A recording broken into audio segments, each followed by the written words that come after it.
मैं विश्वतिवार का व्रत कथा सुनाने जा रही हूँ। माना जाता है जो इस कथा को सुनता है उसकी हर प्रकार की मनोकामनाएं पूर्ण होती है। चलिए मैं अब अपने कथा की शुरुआत करती हूँ। बोलो बोलो विष्णु भगवान की जय जय। बोलो बोलो माता लक्ष्मी की जय जय। प्राचीन समय की बात है। भारत में एक राजा राज करता था। वो प्रतिपल तथा दानी था। वो नितम मंदिर में भगवान दर्शन करने जाता था। वो ब्राह्मण और गुरु की सेवा किया करता था। उसके द्वार से कोई भी निराश होकर ना लौटते थे। वो प्रत्येक गुरुवार का व्रत रखता एवं पूजन करता। हर दिन गरीबों की सहायता करता। परंतु यह सब बात उसकी रानी को अच्छी ना लगती थी। वह न व्रत रखती और न ही किसी को एक पैसा दान देती। वो राजा को भी ऐसे करने के लिए मना किया करती थी। एक समय की बात है। राजा शिकार खेलने को वन को चले गए। घर पर रानी और दासी थे। उसी समय गुरु विश्वजित तथा साधु को रूप धरकर राजा के दरवाजे पर भिक्षा मांगने आए। साधु ने रानी से भिक्षा मांगा तो वो कहने लगी, हे साधु महाराज, मैं स्थान पुण्य से तंग आ गई हूँ। इस कार्य के लिए मेरे पति देही बहुत हैं। अब आप ऐसा कृपा करें जिससे मेरा सारा धन नष्ट हो जाए तथा मैं आराम से रह सकूं। साधु रूपी विश्वती देवता ने कहा, हे देवी, तुम बड़ी विचित्र हो। संतान और धन से कोई दुखी नहीं होता, इसे सभी चाहते हैं। पापी भी पुत्र और धन की इच्छा करता है। अगर तुम्हारे पास अधिक धन है तो तुम भूखे मनुष्य को भोजन करवाओ, प्याले लगवाओ, ब्राह्मणों को दान दो, धर्मशाले बनवाओ, कुएं, तालाब, बाग बगीचे आदि का निर्माण करवाओ तथा निर्धन कुंवारी कन्याओं का विवाह कराओ, साथ ही यज्ञ करवाओ।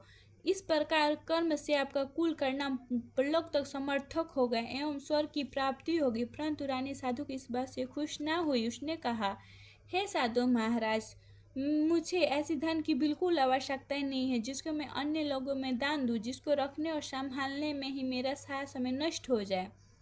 साधु ने कहा, हे देवी, यदि तुम्हारी ऐसी इच्छा है तो जैसा मैं तुम्हें बताता हूँ तुम वैसा ही करना। विश्वतिवार के दिन तुम घर को गोबर से लीप कर अपने केस को पीली मिट्टी से धोना। केस को धोते समय स्नान करना। राजा से कहना कि हजामत करवाएं। भोजन और मांस रुचिड़ा खाना। कपड़े धोबी या धुलवा देना। इस प्रकार 7 विस्पति करने से तुम्हारा धन नष्ट हो जाएगा। यह कहकर साधु महाराज विस्पति देवता अर्थ निधन हो गए। रानी ने साधु के कहे अनुसार 7 विस्पति तक वैसा ही करने का विचार किया। साधु के बताए अनुसार कार्य करते हुए केवल 3 ही विस्पति बीते थे कि उसका संपूर्ण धन नष्ट हो गया। भोजन के लिए भी दोनों समय परिवार तरसने लगा तथा संसार भोगों से दुखी रहने लगा। तब राजा रानी से कहने लगे, हे रानी, तुम यहाँ पर रहो, मैं दूसरे देश जा रहा हूँ। क्योंकि यहाँ पर मुझे सभी मनुष्य जानते हैं, इसलिए मैं यहाँ पर कोई कार्य नहीं कर सकता। मैं अब परदेश जा रहा हूँ, वहाँ कोई काम धंधा करूँगा, शायद हमारे भाग्य बदल जाएं। ऐसा कहकर राजा परदेश चले गए। वो वहाँ से जंगल से लकड़ियाँ कटलाते और शहर में बेचते। इस तरह अपने जीवन व्यतीत करने लगे। इधर राजा के बिना रानी दासी दुखी रहने लगे। किसी दिन उन्हें भोजन मिलता और किसी दिन जल पीकर ही रह जाती। एक समय रानी और दासी को 7 दिन बिना भोजन व्यतीत करना पड़ा तो रानी ने अपनी दासी से कहा, हे दासी, यहाँ के पास के नगर में मेरी बहन रहती है। वो बड़ी धनी। तुम उसके पास जाओ और 5 सर भेजन मांग के ले आना, जिससे कुछ समय के लिए गुजारा हो जाएगा। दासी रानी की बहन के पास गई। रानी की बहन उस समय पूजा कर रही थी। बृहस्पतिवार का दिन था। दासी ने रानी की बहन से कहा, हे रानी, मुझे आपकी बहन ने भेजा है, मुझे 5 सर भेजो दे दो। दासी ने यह बात अनेकों बार कही, परंतु रानी की बहन ने कोई उत्तर नहीं दिया, क्योंकि वो बृहस्पतिवार का व्रत कथा सुन रही थी। जब दासी को रानी की बहन से कोई उत्तर नहीं मिला तो वह बहुत दुखी हुई। उसे क्रोध आया। वो लौटकर रानी से बोली, हे रानी, आपकी बहन तो बहुत धनी स्त्री है, वो छोटे लोगों से बात नहीं करती। मैंने उनसे कहा तो उन्होंने कोई उत्तर नहीं दिया, मैं वापस चली आई। रानी बोली, हे दासी, उसकी कोई दोष नहीं है। जब बुरे दिन आते हैं तो कोई सहारा नहीं मिलता। अच्छे और बुरे का पत्ता विपत्तियों में चलती है। जो ईश्वर की इच्छा होगी वही होगा। यह सब हमारे भाग्य का दोष है। इधर रानी की बहन सोचने लगी, मेरी बहन की दासी आई थी, परंतु मैंने उसे नहीं बोला, जिससे वो बहुत दुखी हुई। अतः विष्णु भगवान का भगवान से पूजा समाप्त कर अपने बहन के घर आई और कहने लगी, हे बहन, मैं बृहस्पतिवार का व्रत कर रही थी जब तुम्हारी दासी हमारे घर पर आई थी, परंतु जब तक कथा होता है तब तक ना हम लोग उठते हैं और ना ही बोलते हैं, इसलिए नहीं बोला। कहो दासी, क्यों आई थी? रानी बोली, बहन, हमारे घर में अनाज नहीं था। वैसे तुमसे कोई बात छिपा नहीं है, जिसके कारण मैंने दासी को तुम्हारे पास 5 से भेजन लेने के लिए भेजा था। रानी की बहन बोली, बहन देखो, विश्ववती भगवान सभी मनोकामना पूर्ण करते हैं, शायद तुम्हारे घर में अनाज रखा और यह सुनकर दासी घर के अंदर गई। उसे एक घड़ा भेजर भरा हुआ मिला। वो बहुत हैरानी गुनगुनाई को बर्तन को देख लिया था। उसने बाहर आकर रानी को बताया। दासी अपनी रानी से कहने लगी, हे रानी, देखिए, वैसे हमें अन्न नहीं मिलता तो हम रोज ही व्रत रखते। अगर हम इस व्रत की विधि और कथा पूछते से हम भी क्या करेंगे। दासी के कहने पर रानी ने अपनी बहन से विश्ववतीवार के व्रत के बारे में पूछा। उसकी बहन ने बताया, हे रानी बहन, विश्ववतीवार को सूर्य उदय से पूर्ण उठकर स्नान कर विष्णु भगवान का व्रत करना चाहिए, लेकिन उस दिन सिर नहीं धोना चाहिए। विश्ववतीवार का व्रत चने के दाल और मुनाके से विष्णु भगवान के किले का वृक्ष और जड़ का पूजन करना चाहिए तथा दीप जलाना चाहिए। उस दिन एक समय भोजन करना चाहिए। भोजन पीले खाद्य पदार्थ का करो तथा कथा सुनो। इस प्रकार कर्म करने से गुरु भगवान प्रसन्न होते हैं तथा अन्न, पुत्र, धन देते हैं, मनोकामना पूर्ण करते हैं। व्रत और पूजा की विधि बताकर अपनी रानी अपने घर लौट गई। रानी और दासी दोनों ने निश्चय किया कि विश्ववती देव भगवान का पूजन जरूर करेंगे। 7 दिन बाद जब विश्ववतीवार आया तो उन्होंने व्रत रखा। घोड़सवारी में से जाकर चने गुड़ बीन लाया तथा उसी दाल से किले का जड़ तथा विष्णु भगवान का पूजन किया। और भोजन पीला कहाँ से आए। दोनों बहुत दुखी हुए, परंतु उन्होंने व्रत रखा था, जिसके कारण विश्ववती भगवान प्रसन्न थे। एक साधारण व्यक्ति के रूप में वो 2 थाली पीले भोजन लेकर आए और दासी को देखकर बोले, हे दासी, ये भोजन तुम्हारी और रानी के लिए है, तुम दोनों कर लो। दासी भोजन पाकर बहुत प्रसन्न हुई और रानी से बोली, रानी जी, भोजन कर लो। रानी को भोजन आने के बारे में कुछ पता नहीं था, इसलिए वो दासी से बोली, जा तू ही भोजन कर ले, क्योंकि तू हमें विपत्ति पर हंसी उड़ाती है। दासी बोली, एक व्यक्ति भोजन दे गया है। रानी कहने लगी, वो भोजन तेरे लिए ही दे गया है, तू ही भोजन कर। दासी ने कहा, वो व्यक्ति हम दोनों के लिए 2 थाली भोजन दे गए हैं, इसलिए मैं और आप दोनों साथ साथ ही भोजन करेंगे। दोनों ने गुरु भगवान का नमन करते हुए भोजन का प्रारंभ किया। उसके बाद वो प्रत्येक विश्ववतीवार को गुरु भगवान का व्रत और पूजन करने लगी। विश्ववती भगवान की कृपा से उसके पास धन आ गया, परंतु रानी फिर पहले की त्रासी करने लगी। तब दासी बोली, देखो रानी, तुम्हें पहले भी इस प्रकार से आशी करती थी, तुम्हें धन रखने में कष्ट होता था, जिसके कारण गया है। अब गुरु भगवान की कृपा से हमें धन मिल रहा है तो तुम फिर आशी कर रही हो। बड़ी मुश्किल बात तुम्हें धन पाए, इसमें से दान पुण्य करना चाहिए। तुम भूखे मनुष्य को भोजन करवाओ, प्याले लगवाओ, ब्राह्मणों को दान दो, कुएं, तालाब, बाग बगीचे आदि का निर्माण करवाओ, मंदिर पटशाले बनवा को दान दो, कुंवारी कन्याओं का विवाह करो, धन को शुभ कार्य में खर्च करो, जिसमें कुल का यज्ञ बढ़ेगा तो स्वर्ग की प्राप्ति होगी तथा मृत प्रसन्न होंगे। दासी की बात कर इस प्रकार कर्म करना प्रारंभ कर दिया, जिससे काफी यज्ञ फैल गया।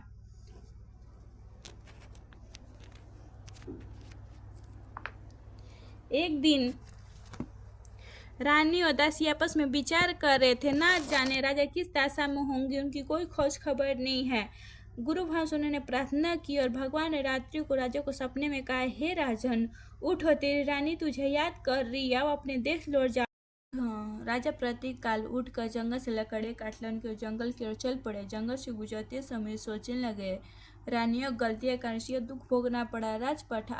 राजपाट छोड़कर जंगल में आकर रहना पड़ा। जंगल से लकड़ियां काट और गुजारा करनी पड़ी। उसी समय उस जंगल में विश्ववती देवता साधु के रूप धरकर प्रकट हुए। उसकी दशा देखकर बोले, हे लकड़हारे, तुम सुनसान जंगल में किस चिंता में बैठे हो, मुझे बताइए। सुनकर राजा के नेत्र से जल भरा और साधु की वंदना करते हुए बोले, हे प्रभु, आप सब कुछ जानने वाले हैं। इतना कहकर साधु ने अपनी संपूर्ण कहानी सुनवा दी। महात्मा दयालु थे। वो राजन से बोले, हे राजन, तुम्हारी पत्नी ने विश्ववती देव के प्रति अपराध किया था, जिसके कारण तुम्हें यह दुख प्राप्त हुआ है।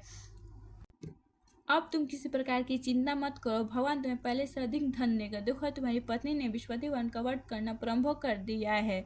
अब तुम भी विश्ववती भगवान का व्रत करो। चने के दाल एवं गुड़ जल में डालकर किले का पूजन करो, फिर कथा कहो या सुनो, भगवान सभी मनोकामना पूर्ण करेंगे। साधु का प्रसन्न देखकर लकड़हारे बोला, हे प्रभु, मुझे लकड़ियाँ बेचकर इतना भी पैसा नहीं बचता कि मैं भोजन के उपरांत कुछ बचा सकूं। मैंने रानी को व्याकुल देखा, मेरे पास तो कोई साधन में नहीं है जिससे मेरा समाचार जा सके। फिर मैं विश्ववती तो क्या कहानी कहूँ, मुझे तो कुछ मालूम ही नहीं है। साधु ने कहा, हे राजन, तुम किस प्रकार की चिंता मत करो। विश्ववतीवार के दिन तुम रोजाना की तरह लकड़ियाँ लेकर शहर में जाओ। तुम्हें रोज से दुगने धन प्राप्त होंगे, जिससे तुम भली भांति भोजन कर लोगे तथा विश्ववती देवता का पूजा का सामान भी आ जाएगा। विश्वपति देवता कथा इस प्रकार है। बोलो बोलो विष्णु भगवान की जय जय। प्राचीन काल में एक निर्धन ब्राह्मण था। उनकी कोई संतान नहीं थी। वो नित्य पूजा पाठ करते थे, परंतु उनकी स्त्री बहुत मानने के साथ रहती थी। वह ना स्नान करती और ना ही किसी देवता का पूजन करती। वो प्रतिकाल उठकर सर्वप्रथम भजन करती, बाद में अन्य कार्य करती। ब्राह्मण देव बहुत दुखी रहते थे, परंतु पत्नी को बहुत समझाए, किंतु कोई परिणाम नहीं मिला। भगवान की कृपा से वह ब्राह्मण को कन्या उत्पन्न हुई। वह कन्या अपने पिता घर में बड़ी होने लगी। वो बालकी प्रति स्नान कर भगवान विष्णु का जाप करती। बचपन से विस्पतिवार कवट करने लगी। पूजा पाठ समाप्त कर स्कूल जाती तो मुट्ठी में जौ भर ले जाती और मार्ग में डालती जाती। वे स्वेग हो जाते और उसे लौटते समय बिन कर घर ले आती। एक दिन बालकी सोने को जो फटक कर साफ कर रही थी, तभी उसकी माँ ने देख लिया। कहा, हे बेटी, सोने को जो फटकने के लिए तो सोने का शुभ होना चाहिए। दूसरे दिन गुरुवार था। उस कन्या ने व्रत रखा। विश्वपति भगवान से प्रार्थना की, हे प्रभु, यदि मैंने आपके सच्चे मन से पूजा की है तो मुझे सोने का सूप दे दो। विश्वपति भगवान ने उसकी प्रार्थना स्वीकार कर लिया। रोजाना की तरह वह कन्या जौ फैलाती स्कूल जाती। स्कूल से लौटते समय जब वो जौ बीन रही थी तो भगवान की कृपा से उसे सोने का सूप मिला। वो घर ले आई और जौ साफ करने लगी, परंतु उसकी माँ को वो ठग रहा। एक दिन की बात है, वह कन्या सोने के सूप में जौ साफ करी थी। उसी समय उस नगर के राजकुमार वहां से होकर निकले। उस कन्या के रूप और सोने सूप में जौ साफ कर वो कन्या पर मोहित हो गए। राजमहल में आकर भोजन तथा जल त्याग कर उदास होकर लेट गए। राजा को जब राजकुमार द्वारा अन्न जल त्याग का समाचार ज्ञात हो तो अपने मंत्री के साथ अपने पुत्र के पास गया। बोले, हे बेटा, तुम्हें किस बात का कष्ट है? किसी ने आपका अपमान किया है अथवा कोई और कारण? मुझे बताओ, वही करूंगा जिससे तुम प्रसन्न होंगे। राजकुमार ने पिता की बात सुनकर बोले, मुझे आपकी कृपा से किसी बात का दुख नहीं, किसी मेरा अपमान नहीं किया, परंतु मैं उसी लड़की के साथ विवाह करूंगा जो सोने के सूप में जौ साफ करती है। यह सुनकर राजा आश्चर्य में पड़ गए। बोले, हे बेटा, इस तरह करने का पता तुम ही लगा। मैं उसके साथ में विवाह अवश्य करवा दूंगा। राजकुमार ने राजा को लड़की घर का पता बताया। मंत्री लड़की घर गया, राजा का आदेश ब्राह्मण को सुनाया। कुछ दिन बाद ब्राह्मण की कन्या के विवाह राजप्रासाद संपन्न हो गया। कन्या के घर से जाते ही ब्राह्मण देव के घर में पहले की भली भांति गरीबी निवास करने लगी। अब भोजन के लिए भी अन्न बड़ी मुश्किल से मिलते थे। एक दिन दुखी होकर ब्राह्मण अपनी पुत्री से मिलने गए। बेटी ने पिता की दुखी अवस्था देखकर अपनी माँ का समाचार पूछा। ब्राह्मण ने सभी हल कहा। कन्या ने बहुत सा धन देकर अपने पिता को विदा किया। इस तरह ब्राह्मण का कुछ समय तो सुखी संपत्ति व्यतीत हुआ, लेकिन कुछ दिन बाद फिर वही हाल हो गया। ब्राह्मण फिर अपने कन्या गया और सभी हल कहने लगा। तो पुत्री बोली, हे पिताजी, अब मातो जी को यहाँ पर ले, हमें उनकी विधि बता दूंगी जिससे गरीबी दूर हो जाएगा। ब्राह्मण देव अपनी स्त्री को साथ लेकर अपनी पुत्री के पास राजमहल में पहुंचे।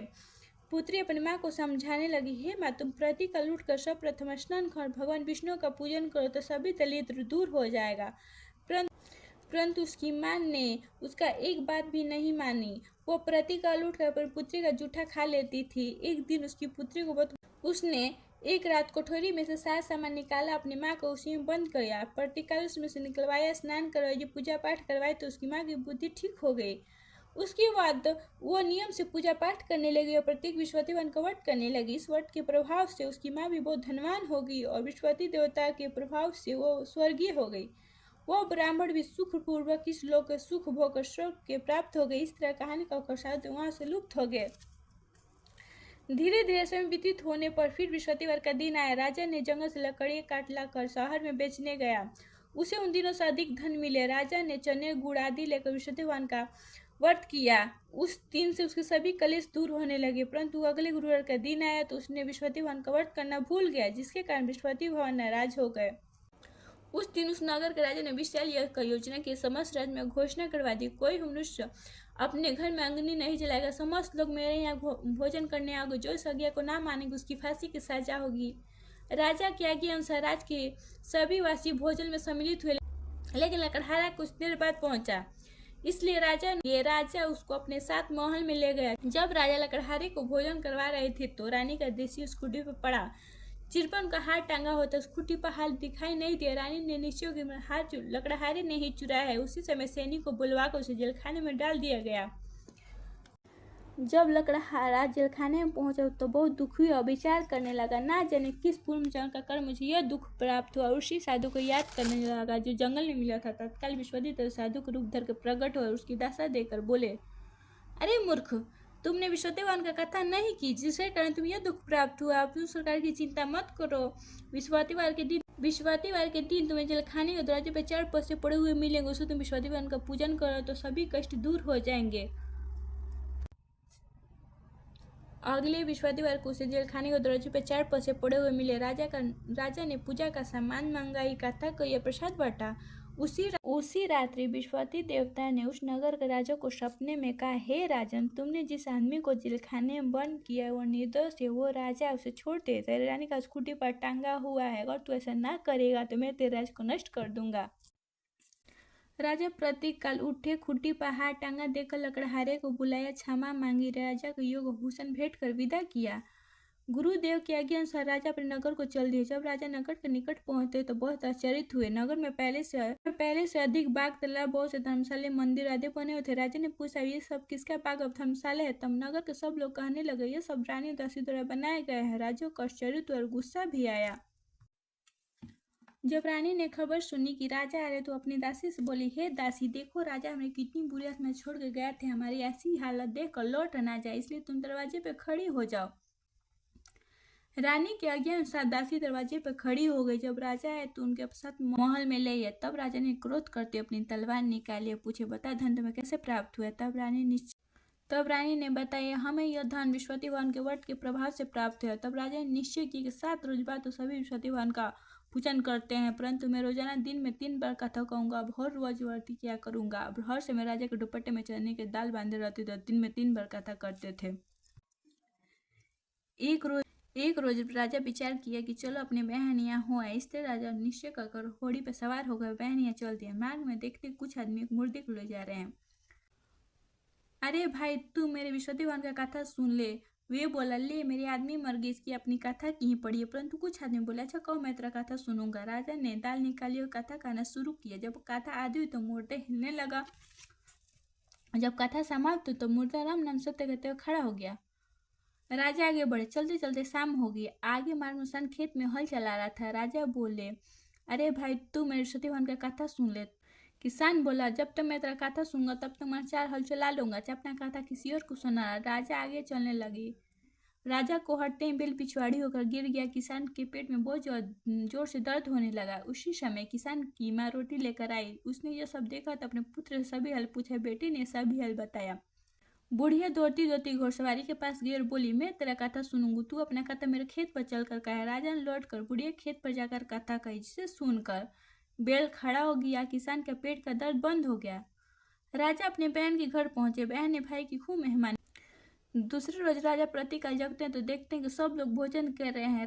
राजा ने अपनी बहन से कहा, ऐसा कोई मनुष्य नहीं जिसने भोजन नहीं किया है जो मेरे सतीवाहन का कथा सुन ले। तो बहन बोली, हे भैया, यहाँ ये ऐसा देश है, पहले यहाँ के लोग भोजन करते, बाद में अन्य काम करते। अगर पड़ोस में आती हो तो देख आती हूँ। ऐसे का घर बहन देखने के लिए चल गई, परंतु ऐसा कोई व्यक्ति नहीं मिला था जिसने भोजन नहीं किया था। फिर वो एक कुम्हार के घर गई जिसका लड़का बीमार था। मालूम यहाँ के 3 दिन से यहाँ किसी ने भोजन नहीं किया है। रानी ने अपने भाई का कथा सुनने के लिए उनसे कहा। वह तैयार हो गए। राजा ने जाकर विश्वतिवाहन का कथा कही, जिसे सुनकर लड़का ठीक हो गया। अब तो राजा का प्रशंसा होने लगा। एक दिन राजा ने अपनी बहन से कहा, हे बहन, मैं अपने घर जाऊंगा, तू भी तैयार हो जा। राजा की बहन ने सास से अपने भाई के साथ जाने की आज्ञा मांगी। सास बोली, चली जा, परंतु कोई लड़की को मत ले जाना, क्योंकि तेरे को भाई का कोई संतान नहीं होती है। बहन ने अपने भाई से कहा, हे भैया, मैं तो चलूंगी, परंतु कोई बालक नहीं जाएगा। राजा ने कहा, जब कोई बालक ही नहीं जाएगा तब तुम जाकर क्या करोगी? दुखी मन से राजा अपने नगर को लौट गए। जब राजा ने अपनी रानी से कहते हैं, हमने संतान है, इसलिए हमारे घर पर आना कोई पसंद नहीं करता। इतना कहकर बिना भोजन आदि किए सेज पर लेट गए। रानी बोली, हे प्रभु, विश्वदेव हमें सब कुछ दिए तो हमें संतान अवश्य देंगे। उसी रात्रि विश्वदेव देवता ने राजा को सपने में कहा, हे राजन, सभी सोच त्याग दो, तेरी रानी गर्भवती है। यह जानकर राजा को बहुत खुशी हुई। 9 महीने के गर्भ से एक सुंदर पुत्र पैदा हुआ। जब राजा की बहन को यह शुभ समाचार सुना तो बहुत खुश हुई और बधाई लेकर भाई आई। तब रानी बोली, घोड़ी चढ़कर माता गधे चढ़कर आए। राजा की बहन बोली, हे भैया, मैं इस प्रकार ना करती तो तेरा औलाद कैसे मिलती।